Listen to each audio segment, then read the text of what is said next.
All right, we're ready. Who's here for rituals? Yeah? Very good. Okay. Since we have a small group, we actually get to do some fun stuff. So,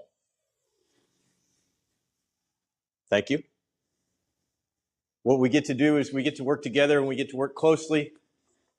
We get to make a commitment to each other that for the next hour, we're going to dedicate our attention in order to learning something. So, everything that I do comes with a promise from me, and I only ask a promise from you. My promise is that I will give you all that I have.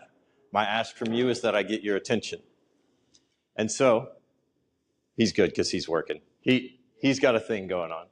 But everybody else, if you would, stand up and come right around here with me in the middle. We're going to start this the way that we do our man camp stuff. Come around, be a circle. I used to be a quarterback when I played football. That meant I got to stand in the middle. I got my team around me. I got everything. Don't be afraid. Don't be afraid. All right. Hands in. Hands in. For the next hour, we're going to give full concentration. Is that right? Yeah? We're going to learn something? Yeah? We're going to have fun? We're going to jump up and down and get excited about it. We're going to get a little pumped. We're going to get a little silly. And then we're going to bring it in right here. We're going to go 3 claps and yell 3 times. Here we go. All right. Now take a seat here in the front. Leave your screens. If I see them, I take them. Put it behind you. There you go. And thank you for sitting next to each other. That's awesome. Yeah, take a seat next to each other.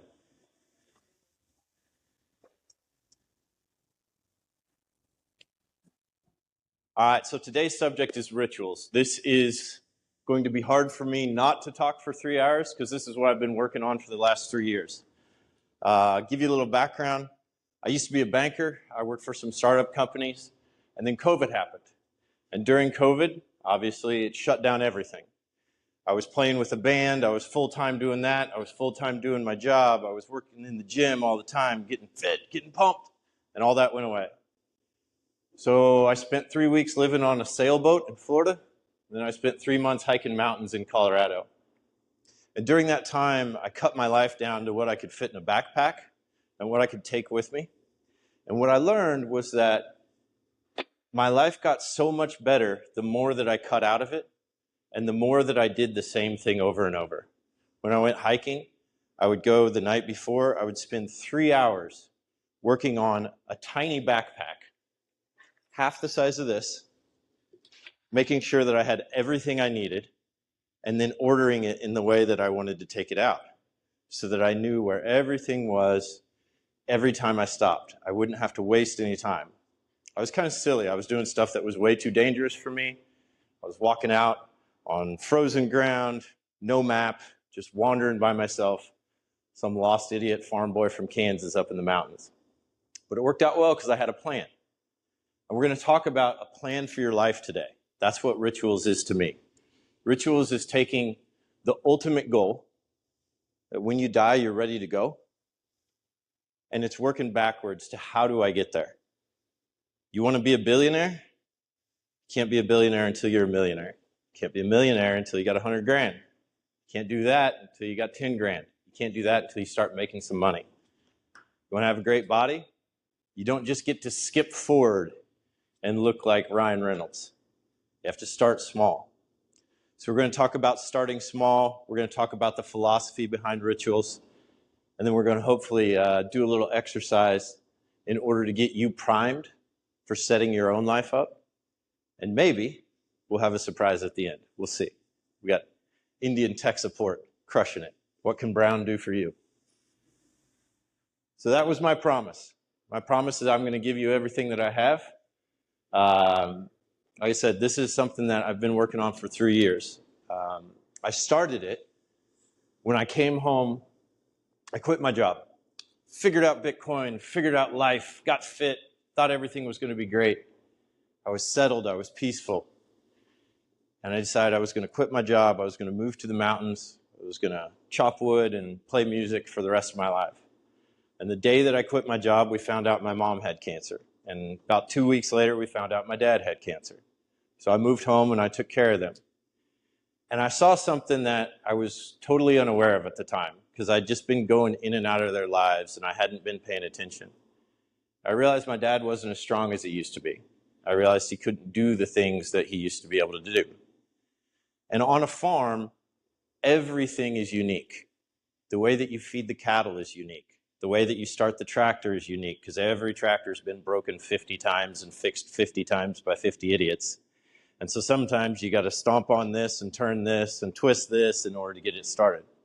We had a tractor that for 3 years we started with a fence post because we could not find a new starter for it. You had to get up there, jam a fence post into the starter, move it to the forward position, then get up, turn a couple switches, and it'd flip on.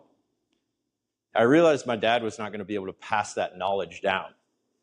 It was just too intense. It was too hard. If he told me how to do it, I was going to forget. And so I wanted to create a tool that would allow him to pass that knowledge down. And in doing so, hopefully we've created a tool that's going to be really useful to you guys. But let's get into a little bit of the philosophy behind it. Why does it matter that you have rituals in your life? Why does it matter that you take control of what you're going to be doing on a daily basis? The first is boredom. A lot of times you don't know what to do and you get bored. And so when you get bored, what are you doing? You're looking for stimulation. And when you're looking for stimulation, you'll take the first thing that comes along. Typically, the first thing that comes along is not what you want to do. So your focus is going to be misdirected. Anxiety. Anxiety is the state of worrying about the future. If you're worrying about the future, you're not concentrating on the present. If you're not concentrating on the present, you're not present for other people. You're not focusing on them. You're not focusing on yourself. And you're like a computer that's running with 100 different applications open, and there's only one that needs to be open, driving you towards your goal. But you've got all this other processing power being stolen. And so it's stealing that life from you, and we want to give that life back. And then the last thing is just doing stuff to do stuff. How many of you guys find yourself doing random things that you don't really understand that you're doing for your job? Or that you don't really understand you're doing for yourself? This is busy work. This is useless. This could have been an email. This email could have been a nothing. We shouldn't have done this. Yesterday, Brian was talking, and he talked about what I think is one of the funniest frameworks that you can think of. It's called the underpants gnome logic. Anybody know what underpants gnome logic is? So South Park, this American comic show, there's this episode where these gnomes move in to South Park, and they start stealing everybody's underwear. And nobody knows why. All the underwear is disappearing. And they finally catch them. Find all the gnomes. The gnomes have this giant pile of underwear, and they're like, we got you. What the hell are you doing? And they're like, it's all part of our secret plan. And they show them the plan, and it says, first step, steal underwear. Third step, profit. Second step, question mark.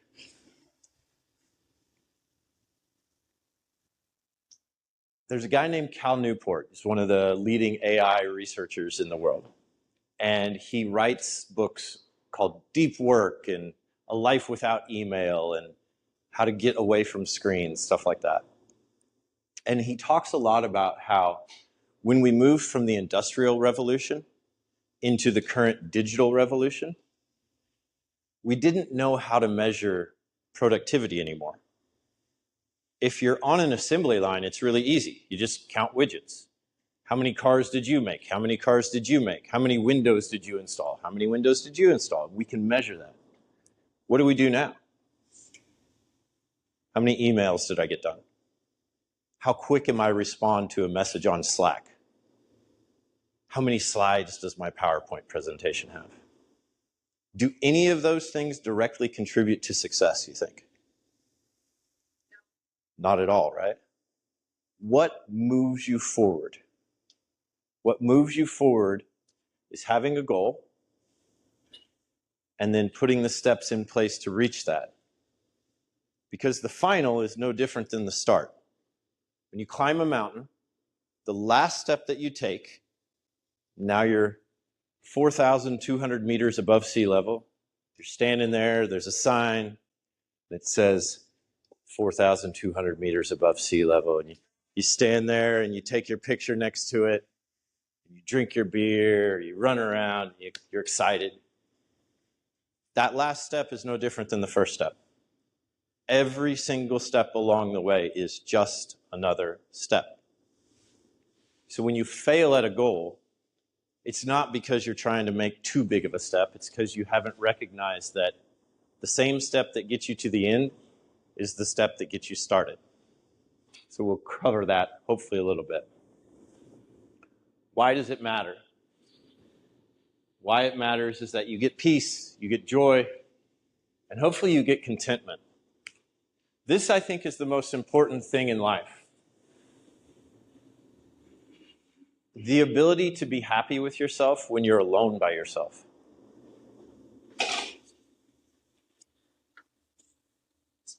You're all right. So what does it mean to be happy with yourself when you're alone by yourself? It means that you know that you're on track moving towards something, because that's how we're made. We're made as meaning machines. If I do this thing, how does it move me towards my goal? And if I know that I'm moving towards my goal, then I can continue to do this thing. There's a famous basketball coach in the US, and he's got a giant rock in the locker room. And above it, it just says, keep swinging. And if you were assigned to just go swing an axe or a sledgehammer at that rock, it'd be really boring, and you probably wouldn't know the purpose. But if you were told that when that rock breaks, you will have accomplished some great task, then it makes it all worthwhile. But it takes 1,000 hits to break that rock open, and for 999 of them, you see absolutely no progress. But it's not the 1,000th hit that breaks it open, it's the first 999. All right? So being happy to be content with yourself, where you can just sit on a porch and watch the sunset, that's where we're all going to end up in life. Let's be honest, right? Right now, young, hot, or sexy. Someday we're going to be old, withered. We're going to be looking backwards instead of looking forwards. And I think it's a great frame of mind to say, if I was 80 years old, if I was 100 years old, what would I think of what I'm doing right now? How would that impact my life? Is that moving me in the direction that I want to be proud to look back on?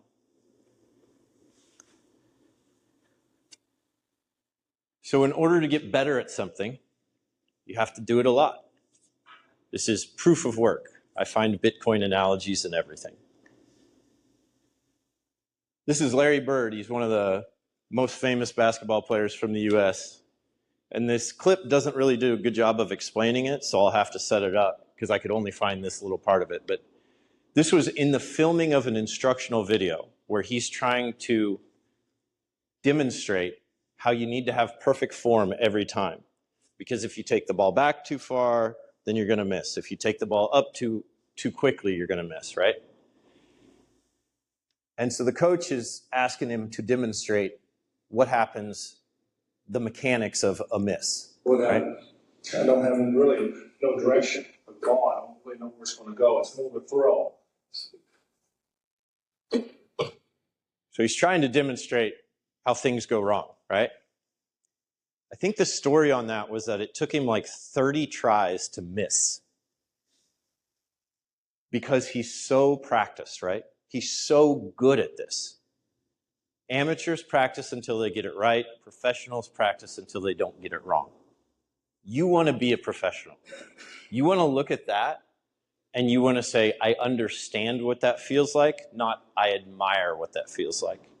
You want to know what that means. If you're a developer, if you're a coach, if you're building your body in the gym.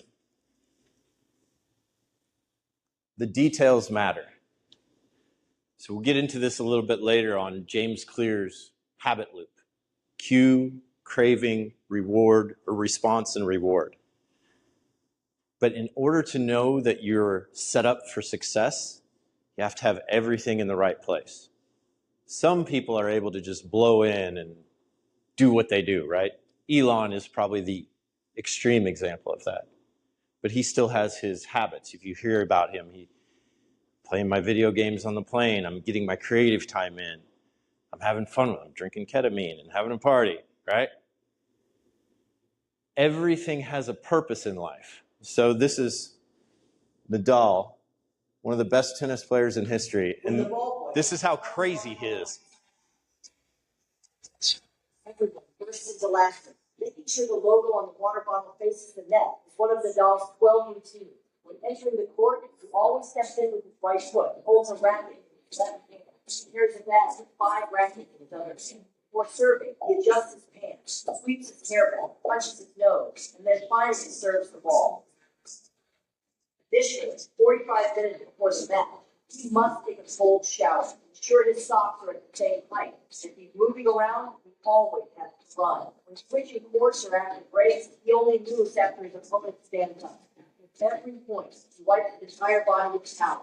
He follows these 12 technical routines without fail in every match. How many of you guys have a routine like that?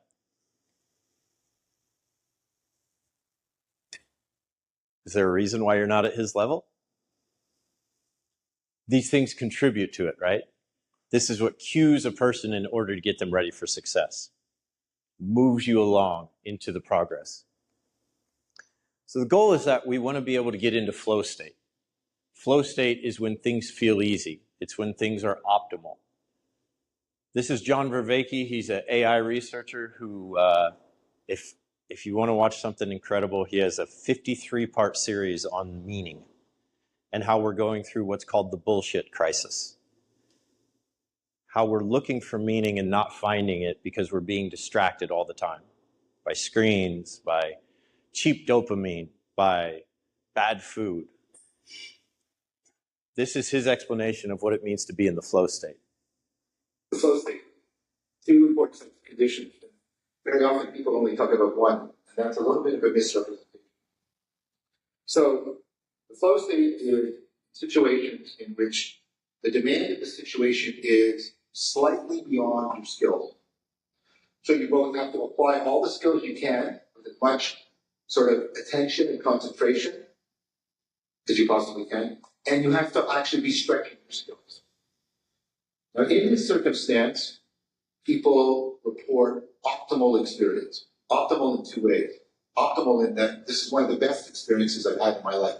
It's distinct from pleasure, and yet it explains why people do very bizarre things like rock climbing, because it's a good flow induction. They also mean optimal in the second sense, my best performance. So it's both the best experience and the best performance. Oh, what are some examples in your life of being in the flow state? Say it again. Coding. How do you get into the flow state when you're coding?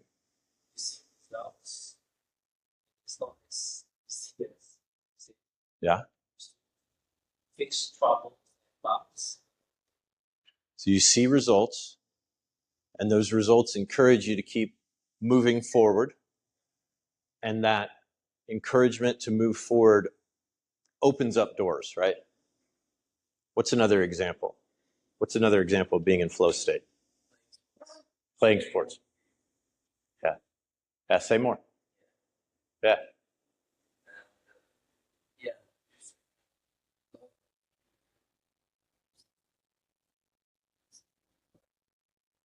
Mm-hmm. Yeah.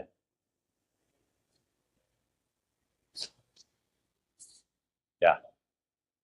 Yeah. To break down your accomplishment into a small enough thing that you can achieve, right? So supposedly, the optimal failure rate to stay in flow state is 15%. So if it's 100% of the time that you're succeeding, it's going to be boring. This is why there's no such thing as a professional checkers player, right? Because it's boring. You can master it. But then we have chess masters. But has anyone who is a chess master mastered the game of chess? Right? They keep moving forward. And the robots haven't mastered it either, right? Because Magnus with a robot can beat the robot, right? We've shown that, right? That's really interesting. Actually, getting full state of answering questions of software. Mhm. The first thing I have to do is like figure out.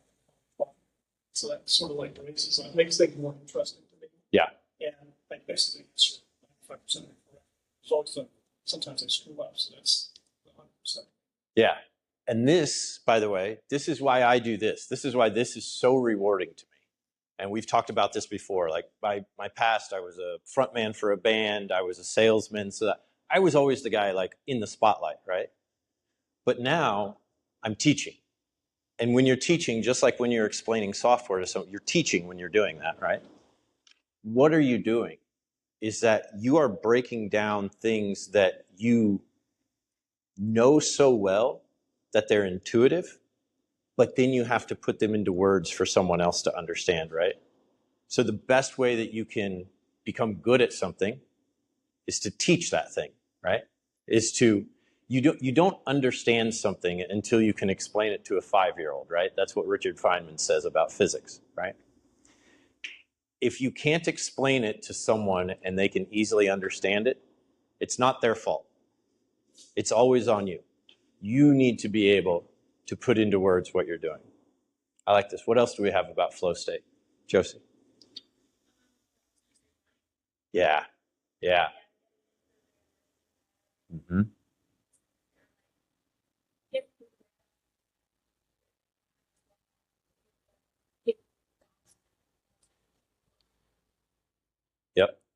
Yep. And here in the, like, there's a haptic feedback mechanism, right? You're getting feedback by your surroundings.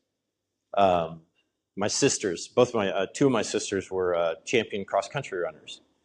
And they talked about how when you're in a really intense race, you're in that flow state, you've got that adrenaline running through your body. You're not only aware of the steps you're taking, you're aware of what side of your lungs are you breathing into. You breathe into one side and you breathe out of the other, and then when you get tired, you switch sides, which is, to me, it seems beyond me, right? And everything that we see that is done by a master, it seems beyond us. Have you guys ever seen the video of Bruce Lee playing ping pong with nunchucks? Right? It's insane. There's a professional ping pong player on the other side giving him his best, and he's standing over there in his little yellow suit, hitting them all right back on. And not just hitting them perfectly, right? Is that beyond you?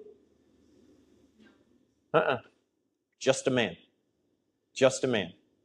No different than you. But what is it that allows him to do that? Practice and sacrifice, right? You make a choice to focus in one area and to leave away all the other stuff, right? He didn't learn how to play guitar. He learned how to be awesome with nunchucks. He didn't learn how to code. He learned how to be awesome with nunchucks, right? He moved forward into one direction. So how do you get into the flow state?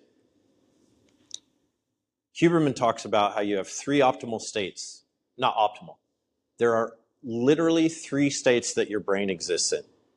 One is what I expected to happen did not happen, but something positive happened that was unexpected.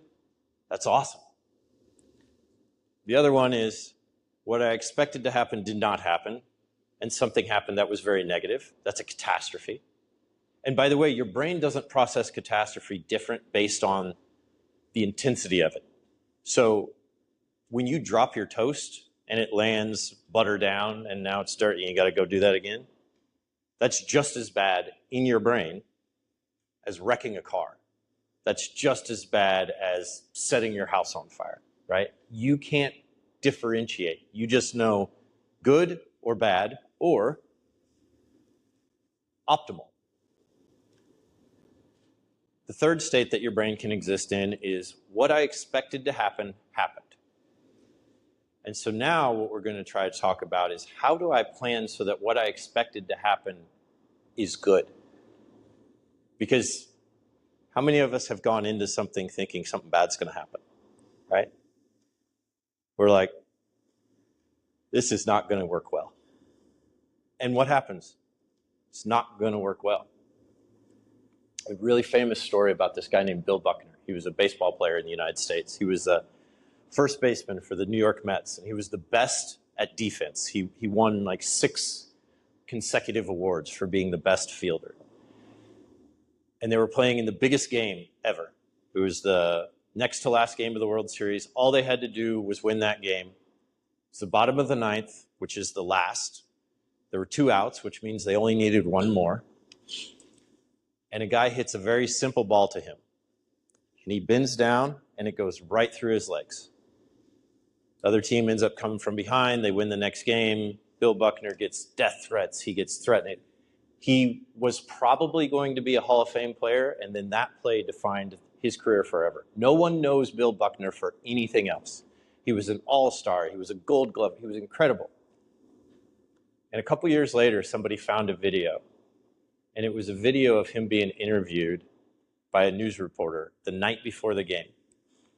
And she said, what are you thinking about right now? You've got 1 game to go. If you win this game, you're going to be world champions. It'll be the culmination of everything in your career. And he said, you know what I'm thinking about is I'm just terrified that a simple ground ball is going to go through my legs. And the next day it happened, right? What you think about becomes your reality. Your perception is your reality. Marcus Aurelius is a big fan of saying there is no good nor bad, but thinking makes it so, right? Every situation can be interpreted as something positive or something negative or just something. You don't have to put a label on it. But when things come together in a plan, it's really cool.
Yeah. Weird stuff, right? And none of it really makes sense. That's a Rube Goldberg machine. A Rube Goldberg machine just means I'm going to do the most complex way of doing the most simple task. The whole point of that was to turn on the air conditioner unit at the end, right? But you had all kinds of stuff. And when I watch that video, what I think about is this is how my day works. If I want to end the day turning the air conditioner on, and for me, turning the air conditioner on at the end of the day is I want to settle into my couch that I put on my balcony and watch the sunset and know that I did something good that day. What are all the pieces that need to fall in order for that to happen? I need to go to the gym. I need to do some deep work. I need to have some social connections. I need to eat well. I need to have a good morning routine. I need to have a good evening routine. I need to review what I've done because the unmeasured life is not worth living. So this may seem absurd, but this is how your life works, right? You have all these little interconnected things that at the time don't make sense. Why am I shaving my legs? Why am I putting on deodorant? Why am I brushing my teeth? Why am I picking wax out of my ears? Why am I doing all this stuff? Why am I folding my socks? Why am I making my bed? I'm just going to get back into it, right? Does that make sense? Do I zip my pants up after I take them off? No, but it's a cue, right? It's a cue that moves you towards something different. And it takes you from the dominoes to the whirligig, up and down the slope, and moves you around. So having a plan is a great thing. But why do people not have a plan? It's because plans are easy, but planning is difficult. To say I have a plan usually means that I have a general idea of where this is going to end, but literally no idea how to get there. And if you want to have long-term success, then you need to have long-term planning. And long-term planning involves temporal thought. It involves, I need to be able to think over time on how to make this happen. When I was in college, there's a cute girl that I saw coming out of one of my classes. And I knew that I could only see her on Tuesdays and Thursdays between the time of 10:57 and 11:03. So what would I do? I would think about that morning. I really want to catch this girl's attention. I really want to ask her out on a date, but I can't just walk up to her. You can't just do that out of the blue. You got to be part of somebody's life. You got to walk into it like a hero, feel like Superman. So Tuesdays and Thursdays, got dressed up a little better, did my hair a little better. I scouted the room that she was coming out of, that I was going into. Like, what's the best place for me to be when she walks out of? Because I know that back then people didn't have cell phones. So when they walked, their eyes were actually open and they looked where they were going. And they didn't trip over stuff and they didn't run into stuff. So I did it. It didn't work. I did it. It didn't work. And I did it. And finally it worked. Finally I got a date. Worked out. And it took 3 weeks. 6 times. On the 6th time, she finally looked my direction. I was walking in. I brushed up against her. I said, hey, my name's Lucas. I'm awesome. What about you? It was something like that. Plans take time. If you want to have long-term success, you have to have long-term planning. And this is an incredible example of long-term planning. This is Greg Maddux. He's one of the greatest pitchers in baseball of all time. And this is him making a sacrifice so months later he could have success. We were regular season and we were winning like big now. It was easy in the anything. And he pumped the whole thing of anything inside. But call everything else. I think it's my and he was okay. She gave me. So inside, all inside. What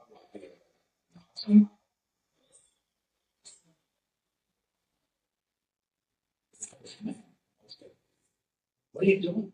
And he goes, they got a good team. We got a good team. We're going to play better in the playoffs. He's going to wait for that pitch. 3 months later, we're in the playoff, bases loaded in the 7th. We threw 3 straight changes. Starting. I was walking to the dugout. Say, I looked at him and said, you remember? 3 months ago, 2 months ago? I said, no. He was looking for that pitch the moment that he did.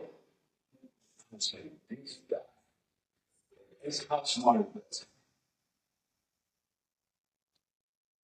That's an example of being locked in, right? But everybody is capable of that. We all have the same brain. Came from a Neanderthal, maybe an alien got in there and mixed it up, who knows? Maybe it's a monkey.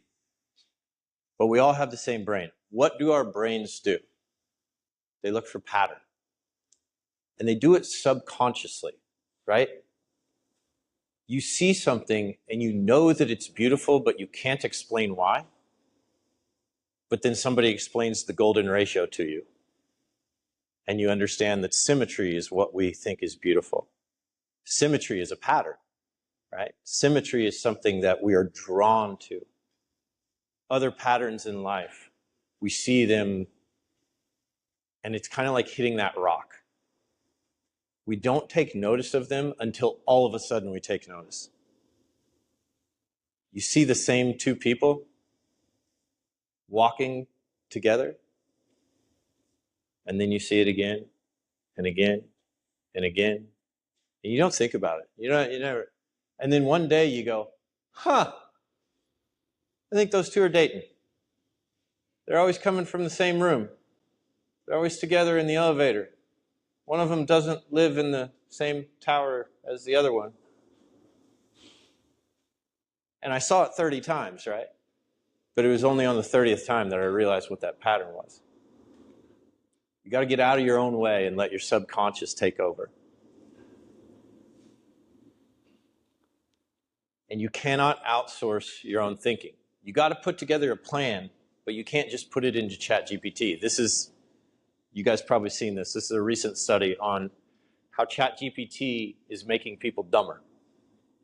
People who consistently use ChatGPT, they consistently use LLMs to outsource their reasoning, they underperform consistently at a neural, linguistic, and behavioral level. That means they can't speak, they can't talk, and they can't act.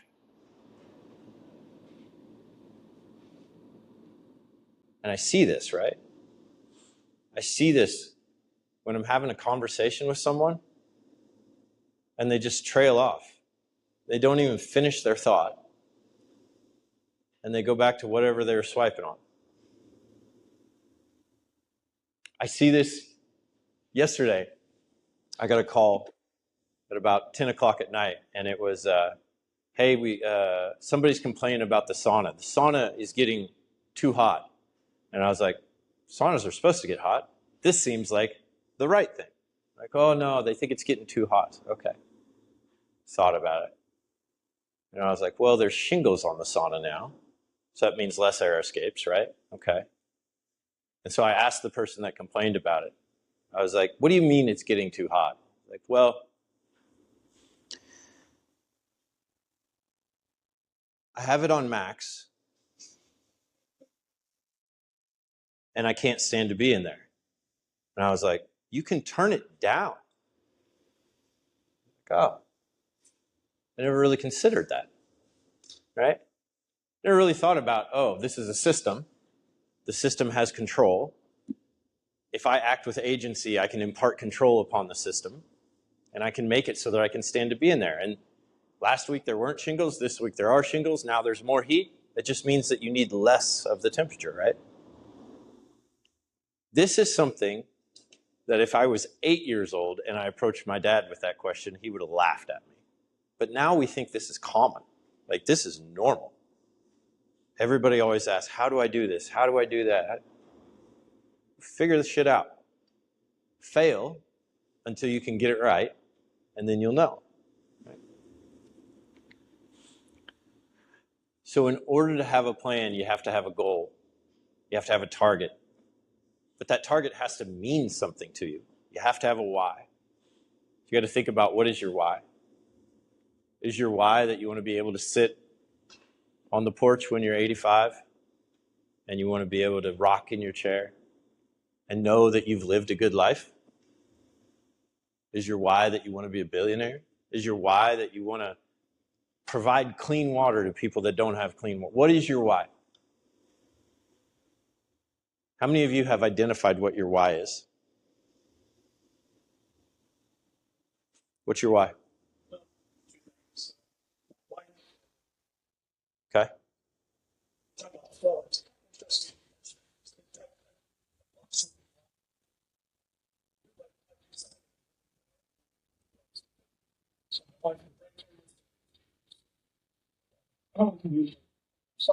So in the morning. Yep. Yep. Yep.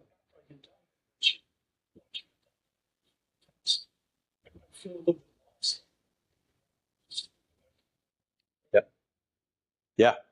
Because you are programmed like that. You're running a program, right? You're running through all those things. You're in the flow state when you're doing that because you're not thinking about it. You're just rolling through it. You made a deal with him that I went to the 90s. Okay. So that's the goal, live to 90. So yeah. Yeah. Being healthier is not how you get healthier though, right? Right. As I said, like the text case, why 10,000 steps is not good. Mm-hmm. Basically, 10,000 steps, which is 2,000 things in a row. But doing the rock basically helped. Yeah, he showed me that like his tracker shows that doing the 6,000 steps at one time is like what 5 times, 10 times more valuable than doing it over the course of the day, right? It's the intensity that matters. There's an equation. It's effort, intensity, and talent. E is really big. How much effort you put into something matters. I is really big. How much intensity you put into something really matters. T is really small. How much talent you have actually doesn't matter that much. You look at people that were successes over their lifetime, they oftentimes weren't the people that started out as child prodigies. In fact, there's a lot of research that has been done on child prodigies. And they come out without a purpose because they spent everything learning to become a chess master, or they spent everything learning to become the best person in the world at yo-yo. And then all of a sudden that wasn't fulfilling anymore, and they didn't learn life lessons from that, right? Juba, what's your why? Give more love. Well, Laugh? love. Love. Yeah. Yeah. Who's been here before? Who's been to, let's see, you've been here before? You've been here before, you've been here before. I talk about this every time. Everyone's ultimate motivator in life is love. We just want to be loved and accepted. Everything we do. We get money so we can get love. We get a good body so that we can get love. We make wise decisions so that people that we want to love us will love us. Right?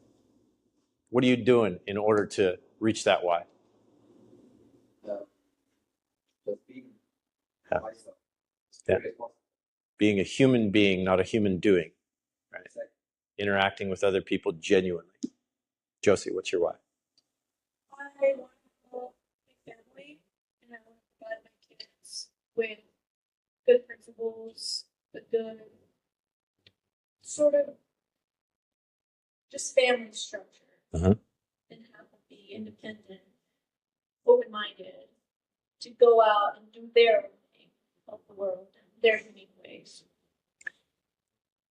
Did you come from that? Yeah.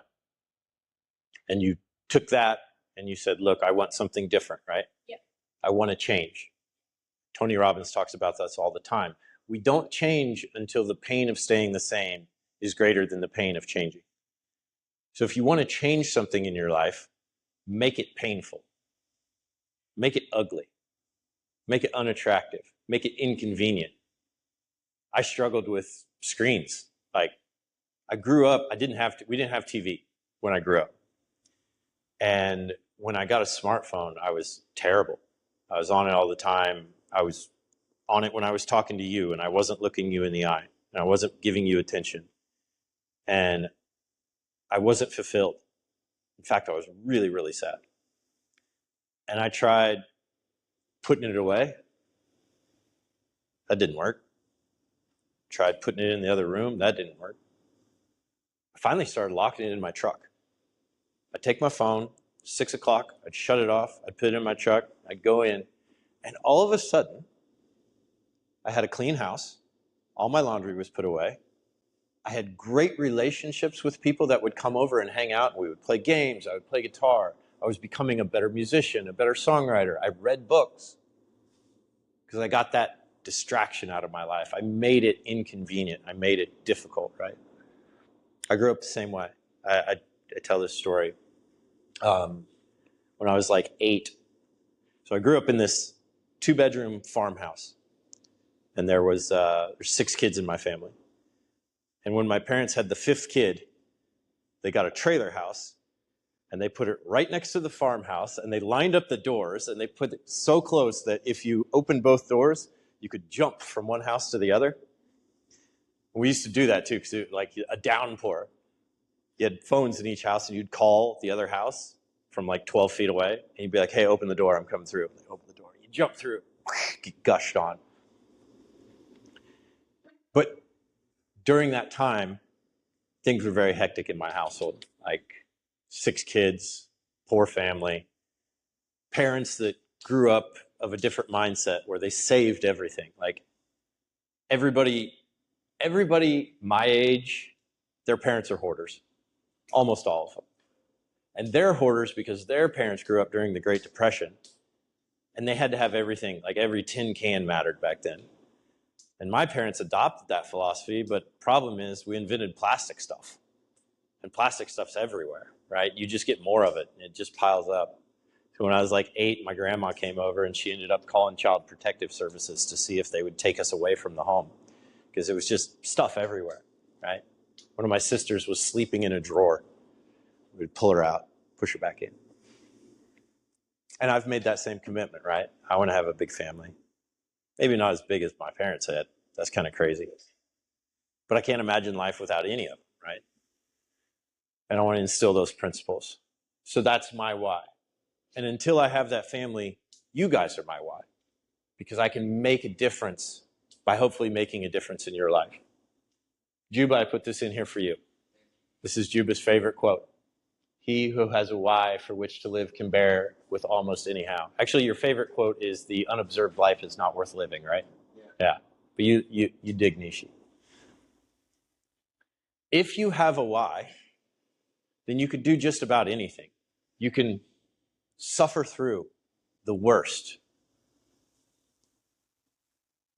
Where do you start? Everything starts from one place. 2 things. What is a healthy self? What should we be striving for? But a healthy self approaches life through the lens of agency and gratitude. If you look at happy people, the people who like their lives, right? No matter what stage of life they're at, right? No matter what their socioeconomic status is, race, religion, the factors that tell us, is this person enjoying life? Do they take care of themselves? Are they happy they're here? Are they engaged productively in the world? Is agency and gratitude. And if we have those 2 things, then it's interesting. You almost never see someone go wrong, right? And even if there are difficulties, even if if things happen in life that can make some unhappiness, right? It doesn't take away the person's engagement in life, the person's enthusiasm for life. It is always people who approach life through the lens of agency and gratitude. So agency is what I'm going to hopefully be able to give you a tool for. Gratitude is something that you have to do on your own. Gratitude is having that perspective that this is not negative, this is not positive, this is how I perceive it to be. I perceive this to be something good in my life, and it will be good. I perceive this to be something bad, and it will be bad. That ground ball will go through my legs. I'll ruin the game. I'm going to ask you guys to get a little vulnerable here. How many of you have the life that you want? You don't be afraid. Yeah? Wouldn't change a thing. This thing makes me think you might change a thing. Yeah. But it's okay, right? It's okay. Yeah. Yeah. Yeah.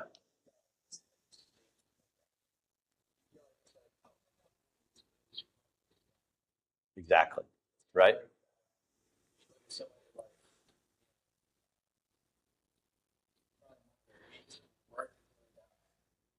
Yeah.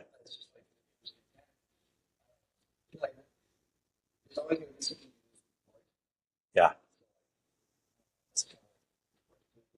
We talked about this last time, actually. The average person lives 2 to 4 years after they retire. When you stop working, you die.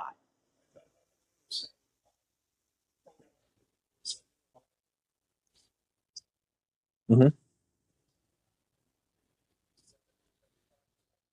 Yeah.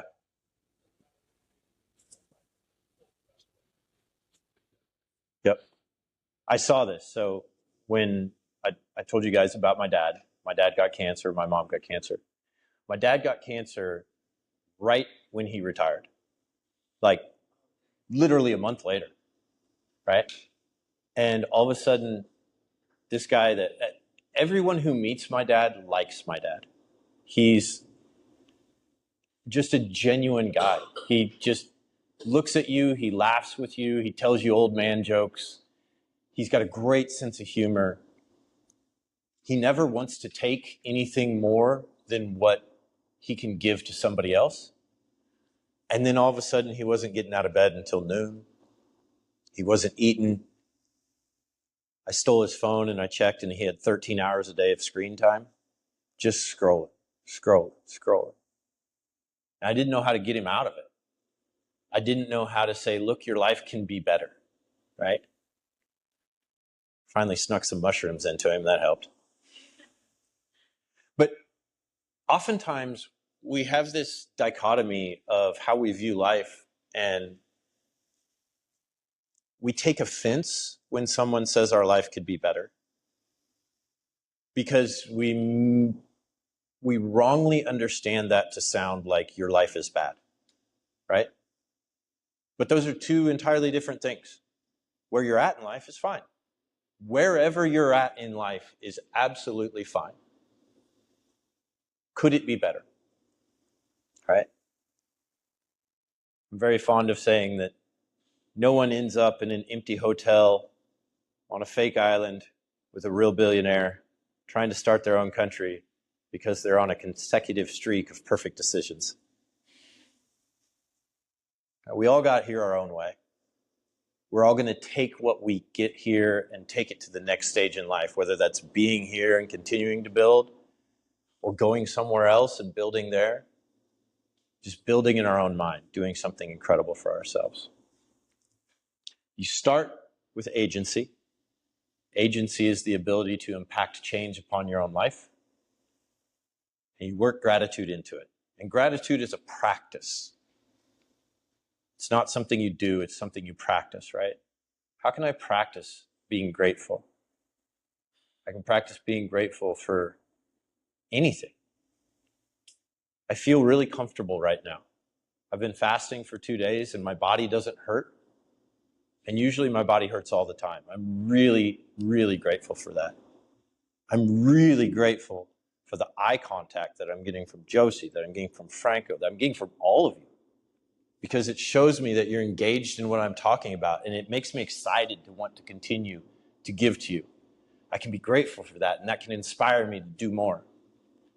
I can be grateful for the hum of the air conditioner in the background because it provides a nice little brown noise that keeps us all kind of centered.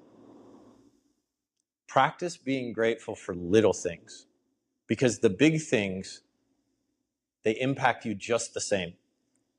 There's another study that says the amount of time that you feel elated after accomplishing a huge goal, you win a world championship, you get a physics breakthrough, whatever, is 6 minutes.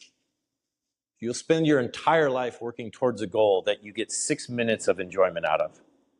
So that's not a good return on your investment, right? So this is why we say it's not about the destination, it's about the journey. How do we enjoy and feel good about getting through? Yeah. Yeah.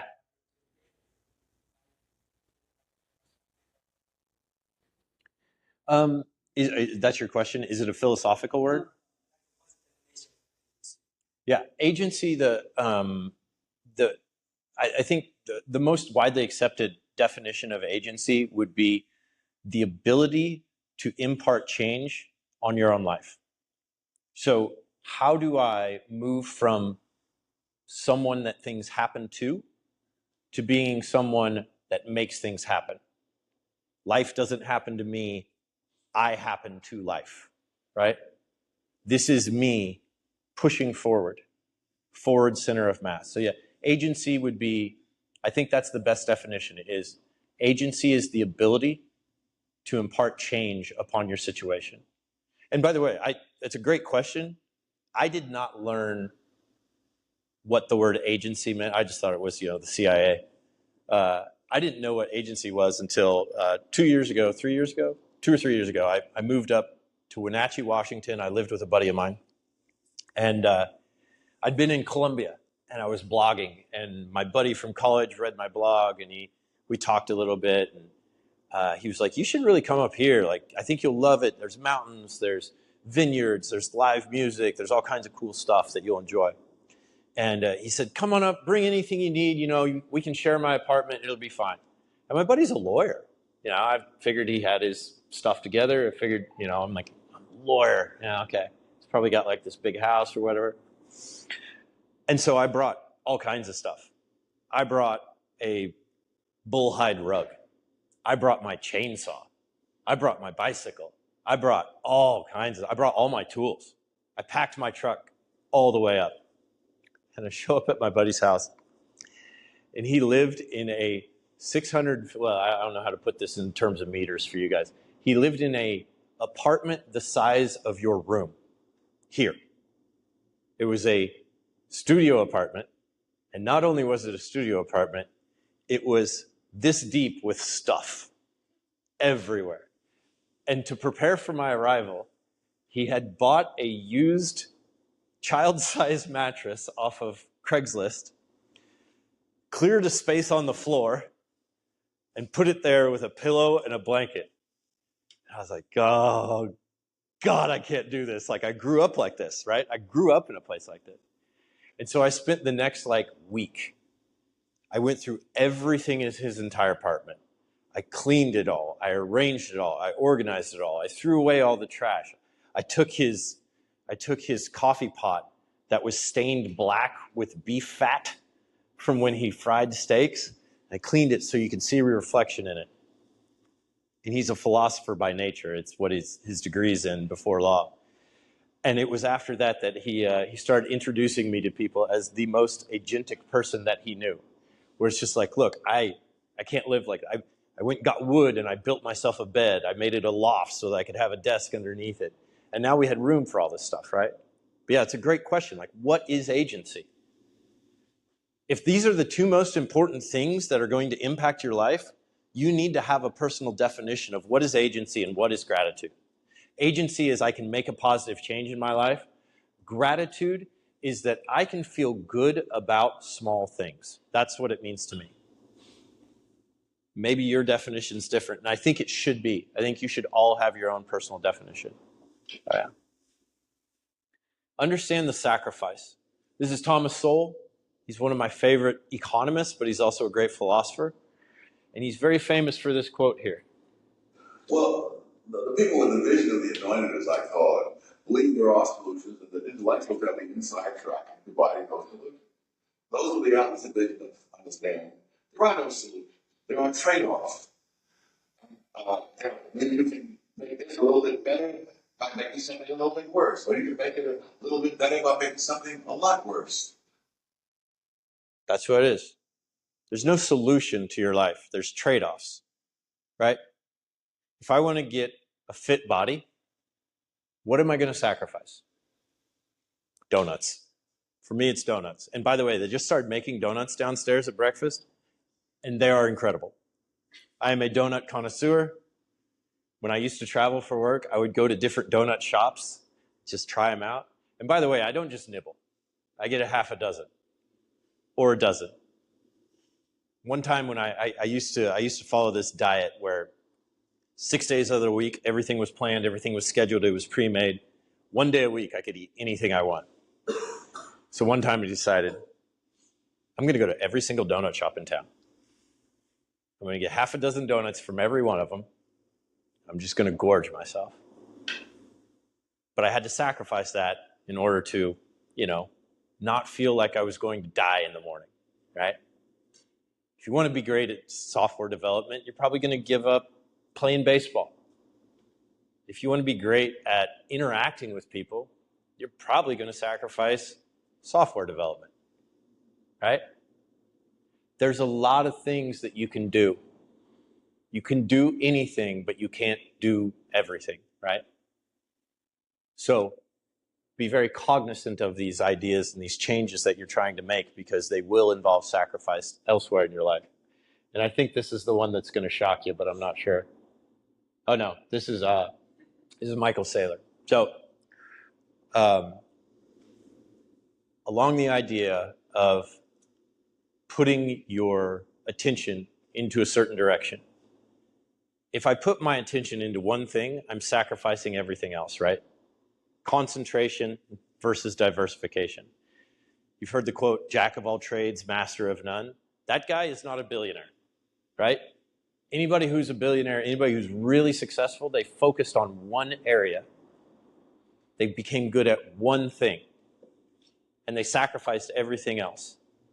I used to be a financial advisor when I was in my 20s.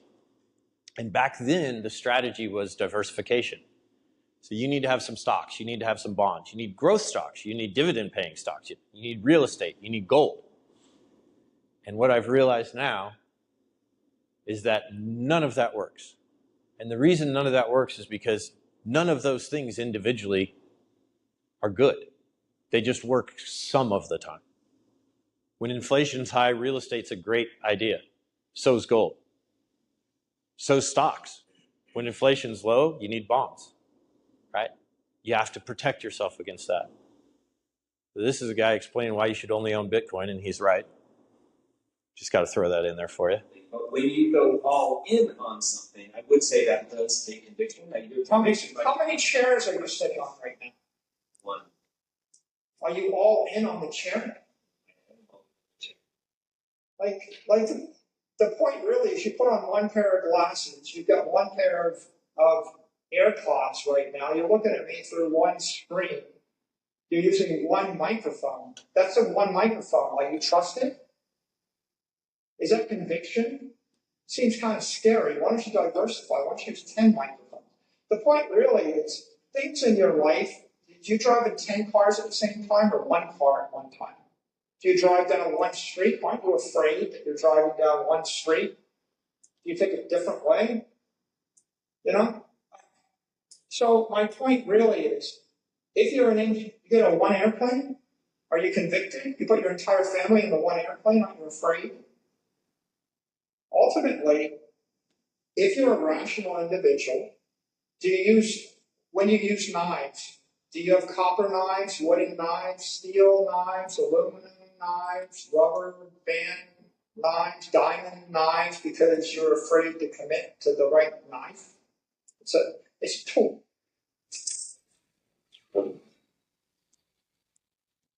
You only have so much time. You only have so much focus. We know that you cannot multitask. People that try to multitask, what they're doing is a bad job at more than one thing. And we wear it as a badge of honor, right? I'm grinding, I'm doing this, I'm doing that, I got all this going on. It's not how Charlie Munger worked, right? It's not how Warren Buffett works. He talks about how he makes 2 to 3 decisions in a year. The rest of that time is not wasted. The rest of that time is developing frameworks for how to make that decision. Because every time you make a decision, you're going to be sacrificing something else, right? He's sitting on $500 billion worth of cash right now. When he moves that, he's going to be sacrificing whatever else he could do with that cash. Saying yes to one thing means saying no to everything else. So focus in that direction.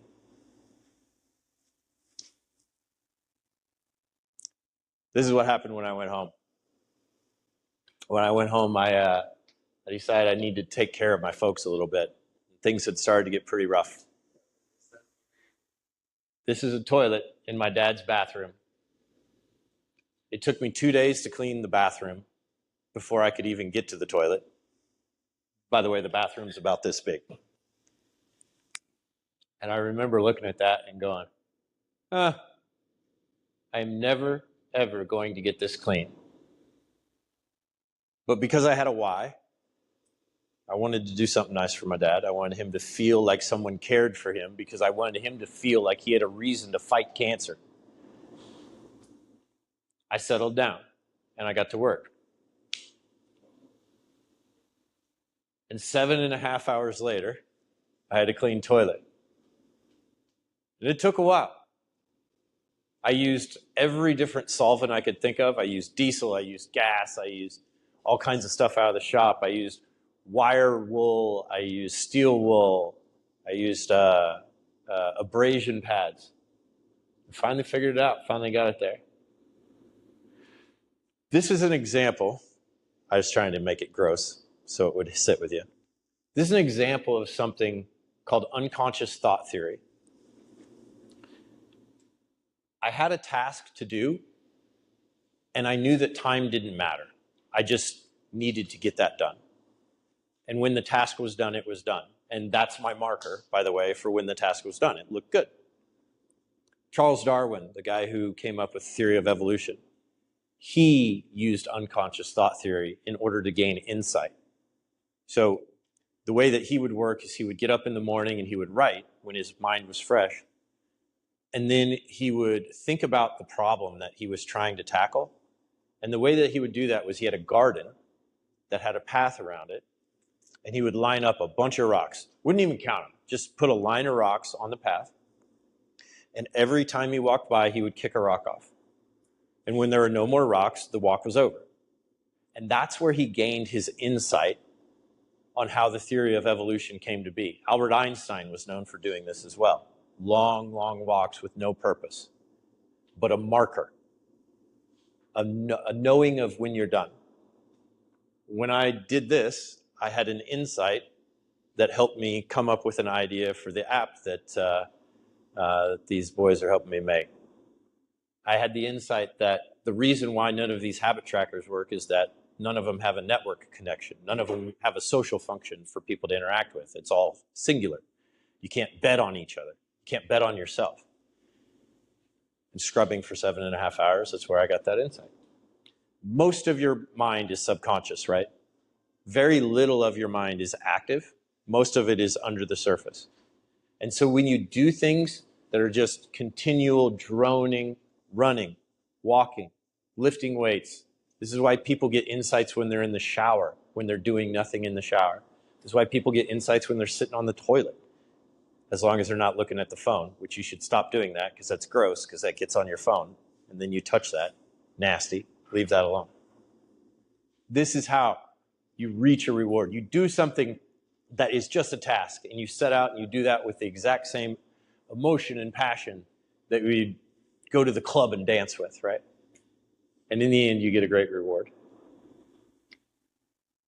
So we finally reached the point of how do you build a ritual? The way that you build a ritual is going to be explained here. It's cue, craving, response, reward. You need a cue. When I walk into the gym, everybody knows the same sound when that door slams behind you, right? Thwack. I hear that and I know that I'm in the gym. I'm here to work. That builds this craving in me. It makes me want to lift. Okay, now I'm ready. What's my response? I go over and I pick up the weights. By the way, weightlifting is one of the best examples of being able to see your future progress right now. Most things you can't, but weightlifting, I go and I lift weights and what happens? I flood my blood vessels. I get a pump, right? It's called the pump. And when you see that for the next 5 minutes, you understand that this is what I'm going to look like without a pump in 3 months. This is what I'm going to look like down the road if I continue to do this today. Right now, I'm only going to look good for 5 minutes. But if I continue to do this, I'm going to look like this, normal, when I'm just sitting around having coffee with people. And that's really cool because it gives you a look into the future. Most of the things that you do, you can't see that type of progress and get a glimpse and a preview of what you're going to do. So let's talk about the habit loop. Let's see what they explain it. If you don't rise to the level of your goals, you fall to the level of your system. James Clear breaks down every habit into 4 steps.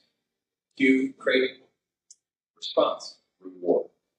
The cue triggers your brain. The craving is the motivation behind the action. The response is the habit itself. And the reward, that's what makes you do it.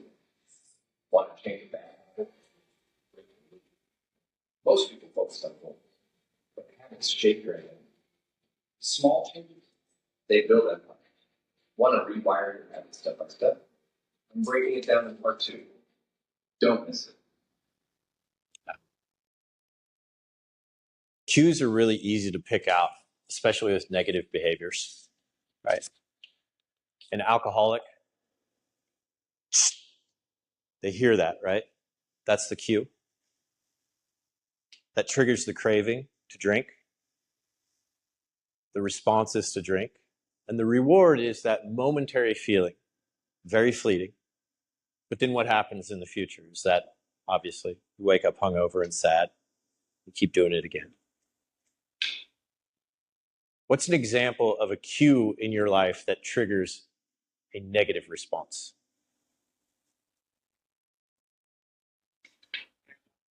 A negative response?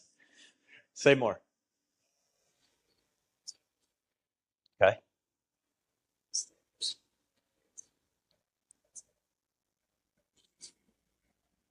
Yeah.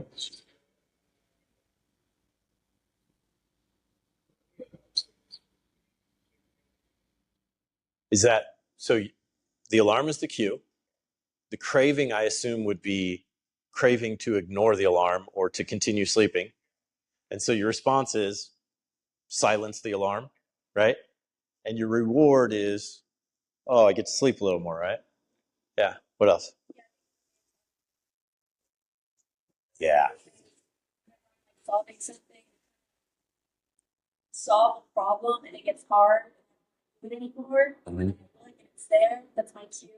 Pick up. Yep. Get rid. Yep. So try to basically, I put my phone like on the other side of the table. And get up. So it's not visible. So it's not. Yep. Yeah. This is a study that was done a couple years ago. Same thing. They take people and they give them a test and they compare. The one group, they take away their phones, which is why you guys don't have your phones. One group, they take away their phones. The other group, they let them leave their phone right there in front of them. And the people that have their phone, they score way worse, consistently worse, because they're not focused. They're distracted. They're always fighting. It's in your line of sight.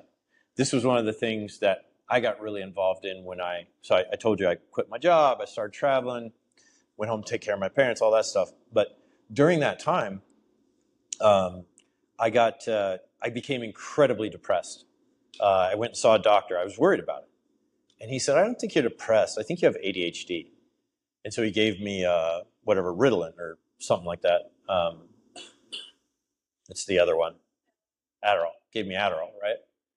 And so I would take it, and I would be locked in for 18 hours.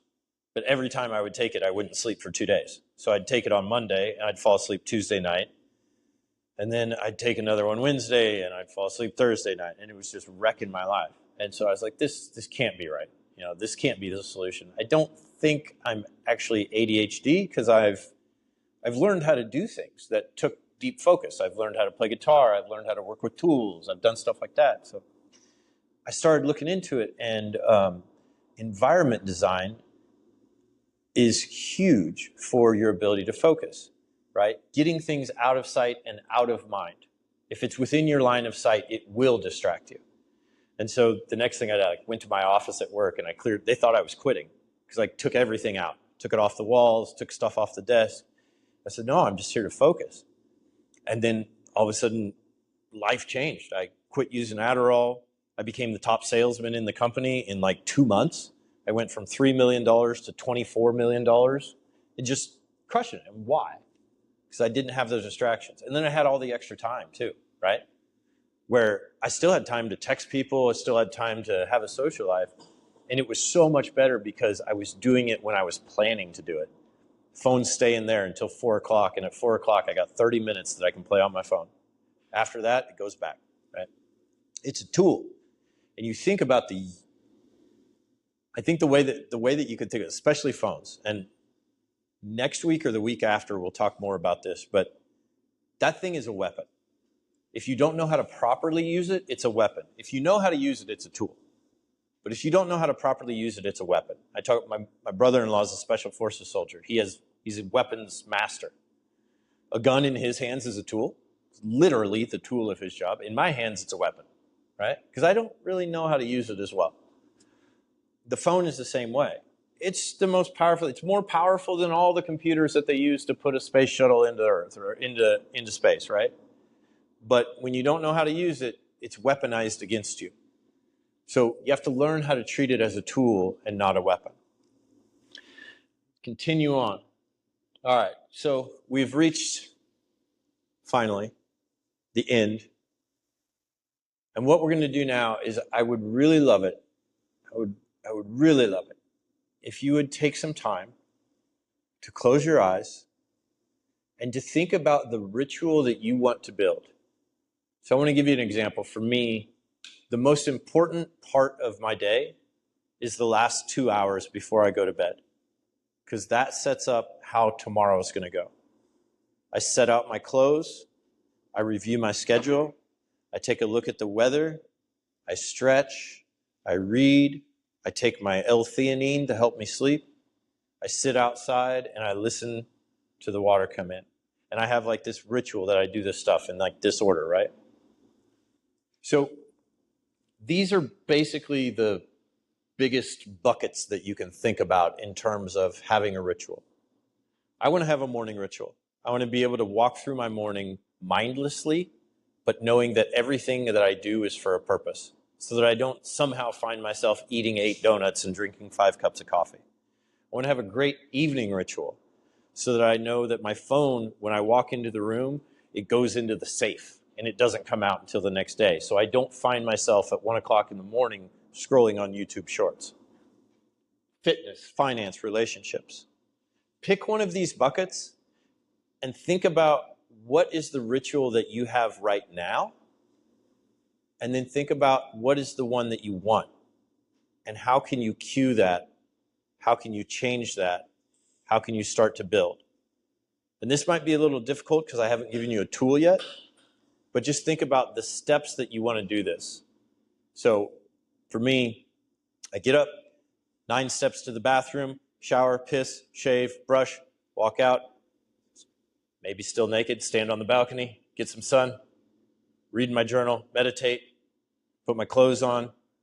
As I'm putting my clothes on, I'm warming up the water for the coffee, get done dressing, the water's warm, I pour the coffee in, I mix it, I sit for another little bit, and then I go and I join the guys and gals for the ruck march. You have all these pieces. What are these pieces and how do they fit together? How can I make them work together like that Rube Goldberg machine so that it's a success at the end? So if you would, we're going to take about 4 minutes of quiet peace. I want you to close your eyes and envision your perfect morning ritual, your perfect evening ritual. Start it from the time you get up.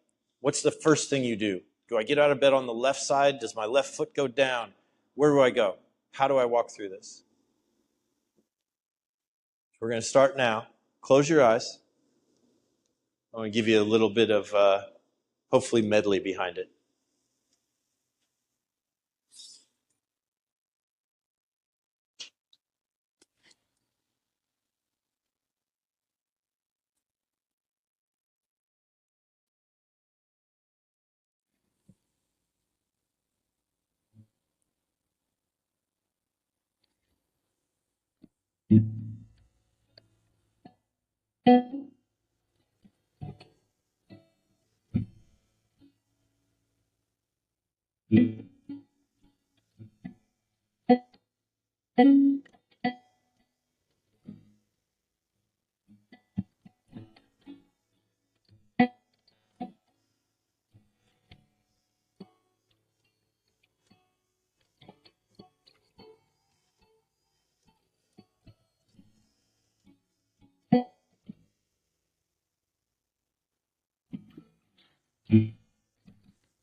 All right, keep your eyes closed.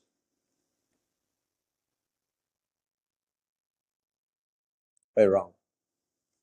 Keep your eyes closed and walk me through your ritual.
Okay, that's a good one.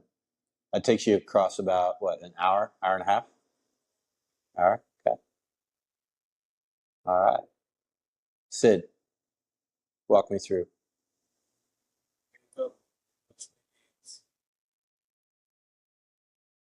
Breakfast, gym, Did you go naked to breakfast?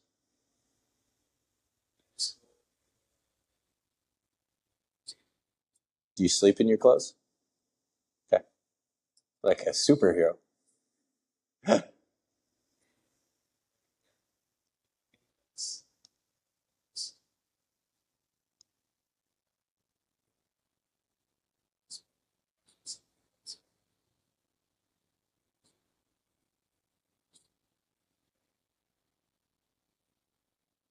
Nice. Franco.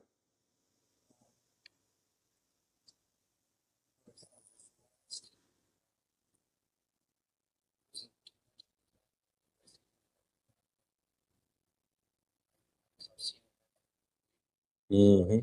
Good. Some point, getting ready, basically, right?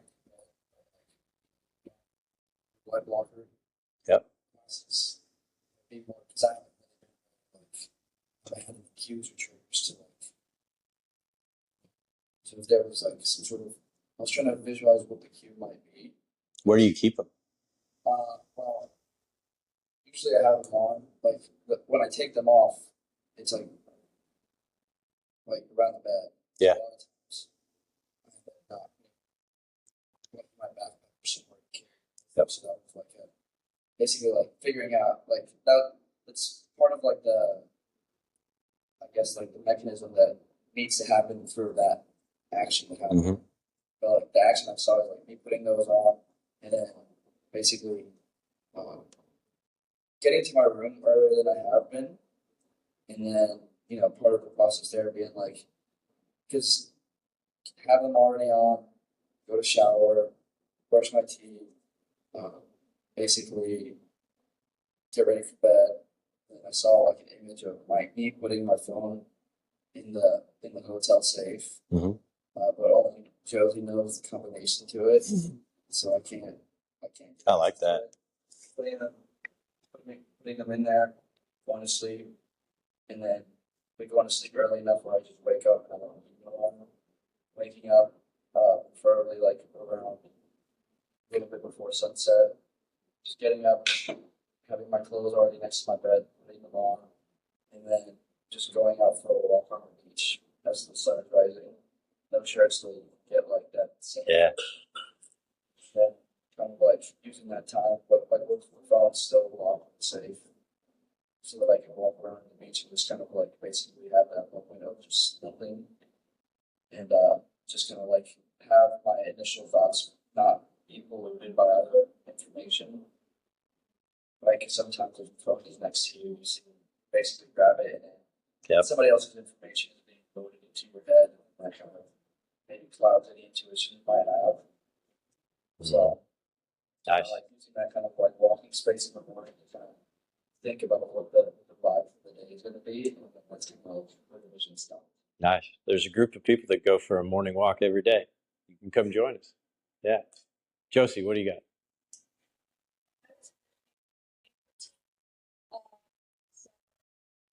Getting out of bed, using the restroom, washing my face, brushing my teeth, all that, getting cleaned and stuff.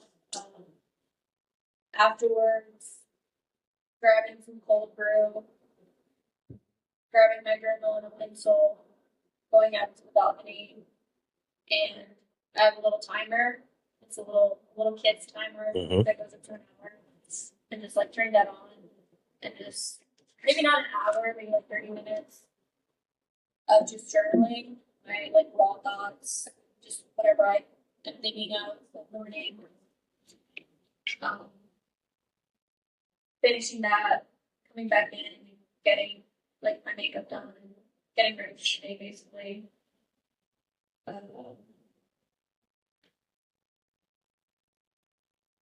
So it's up there. I think after that, grabbing myself a laptop, my drawing book, heading to like Ennis Cafe or somewhere to start working, and just continuing my like creative work or whatever work I'm doing. Nice. Nice. Okay. Nice. All right, everybody, open your eyes. Oh, I'm gonna let you go because we're at an hour and a half, and so I think it's a good place to quit. Usually, about that point, people start to fall off. I have office hours. If you would like to, please schedule. I would like to work on these rituals with you. So what I heard from you guys as you're sharing them, I didn't hear a whole lot of what I'm doing. I heard a lot more of what I want to do, right? And how would I do that? And so I want to talk about the actual functionality of how do you make sure that your glasses are in the right place? How do you make sure that when you leave your room that you're heading to this chair at this table at the NS Cafe, not NS Cafe or somewhere, right? How do you make sure that where you're going is already in your head when you walk out that door? Know your next move, and you'll have no anxiety. It'll be out of your life. It'll be fantastic. Are we live up? Can I show them? Yeah. Need 2 minutes to pull it up. How about we let's do it. Should we do it later? Should we do it tomorrow? Or you want to do it right now? Let's do it right now. Yeah? All right. You need 2 months. So, Rituals is an app that I wanted to build. I call it GitHub for Life, where basically you want to add a feature to your digital product, you go to GitHub and you find it there and you fork it and you put it in and customize it to however you want.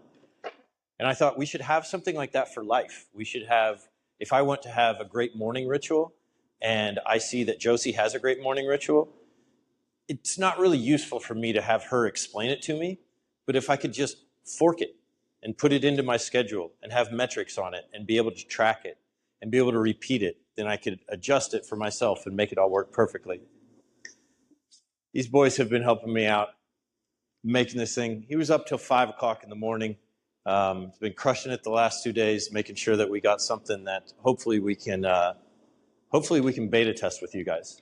And I really want to treat this as a true beta test where we take like the Man Camp group or whoever shows up, doesn't have to be Man Camp, and we compare on subjective and objective metrics against the rest of the NS population. But this tool will help you build rituals into your life. It should replace a scheduler, a habit tracker, a workout tracker, and a journal, and allow you to have a consistent source of truth for your own life, but also be able to work with other people in a way that is fun, that's gamified, that has rewards, and keeps you engaged. And so, yeah, we're going to show it to you, and then I will share it in the Man Camp group chat when it's ready. But we just wanted to give you an idea of what it looked like here. So, no worries, no rush. You have the rapt attention of the Man Camp attendees, all set to add rituals to their lives.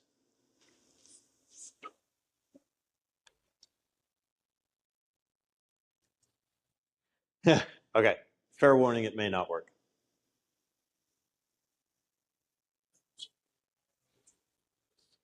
So the idea is that you won't have to add your own. You can if you want, but the idea is that if you want a morning ritual, you can go and you can fork a morning ritual and adjust it. If you want a good fitness ritual, you can fork it and adjust it. You won't have to go to the work of building it from the start. Because I don't think people lack motivation to get their life in order. I think they lack a good tool in order to do it because there's so many distractions.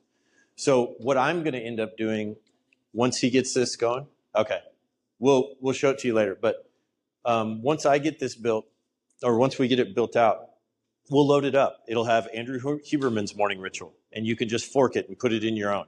It'll have David Goggins' workout ritual, and you can fork it and put it in your own. It'll have Roman Yapolsky's deep work ritual, and you can fork that and put it in your own, right? So hopefully this will be something that you can use to make your life better and be a repository of human knowledge and how to make better things better. So yeah, that's where we're at. I'm sorry we're not able to show it to you, but we will. All right, come here. Let's end this the way we began it. Gather around. Let's get some yelling. Let's get some jumping. Let's get this happy. I got to turn that music on again, so that's going to make me feel good. Yeah. All right. Circle it in. Circle it in. I want to be in the middle of all you guys. Come on. All Thank you so very much for your attention. I appreciate it. Every single one of you gave me undivided attention for an hour and a half. You showed up. You showed out. You're here to get better. Thank you so much, young man. I appreciate so much your ability to stay attentive. Thank you. Thank you very much. Thank you. Bring it in here now. Hands in the air. 3 claps and a yell. Yeah.